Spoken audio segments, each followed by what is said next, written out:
When guards opened the cell door at San Quentin, they didn't find a man awaiting execution. They found brains smeared across the walls, and a deck of playing cards melted in a pool of steam. This wasn't just suicide, it was revenge.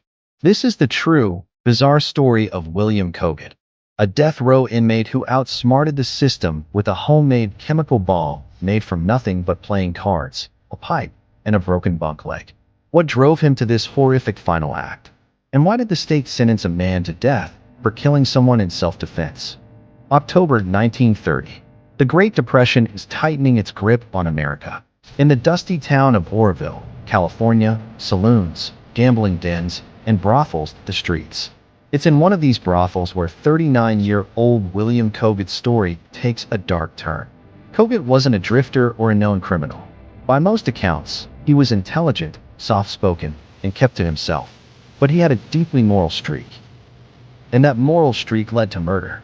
According to reports, Kogut believed the brothel keeper was exploiting young girls, possibly underage, some trafficked. One night, something snapped. Kogut shot her dead. He didn't run. He didn't deny it. But when his case went to trial, the court showed no interest in context. No motive, no compassion, only conviction. The state sentenced Kogut to death by hanging, a fate he felt was not only unjust, but unworthy of it. San Quentin prison was notorious even then, and death row was a place where time moved slowly, except for William Kogut. While most inmates waited for appeals, Kogut was quietly plotting a different kind of escape. He managed to obtain a deck of playing cards, a simple red-backed set, nothing suspicious. But what the guards didn't know was that red ink in those days was made with nitrocellulose, an extremely volatile compound. He tore the red cards into tiny scraps, stuffed them into a steel pipe, the broken leg of a bunk, sealed one in with a broom handle. Then he filled it with water, placed it on a kerosene stove, and waited. At exactly 7 a.m. on October 20th, 1930, a thunderous crack echoed through San Quentin's cell block. Guards rushed to find Kogut dead, his skull shattered, brain matter sprayed across the stone wall. But how? What had he built? At first, no one could believe it, until prison chemists confirmed the truth.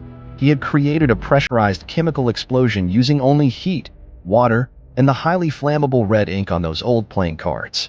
Was it suicide, or one last act of defiance? Kogut left behind a chilling note.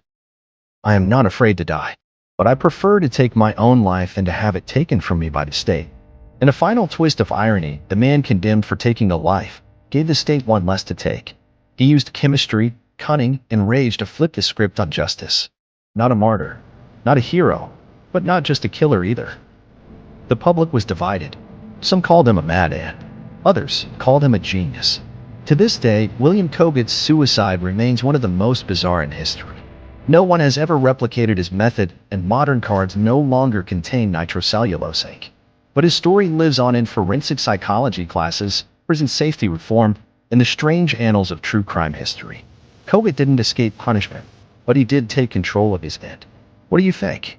Was William Kogut a cold-blooded killer, or a man pushed too far? Drop your thoughts in the comments. And if you want more stories like this, make sure to like, subscribe, and turn on notifications. Because some truths are stranger than fiction.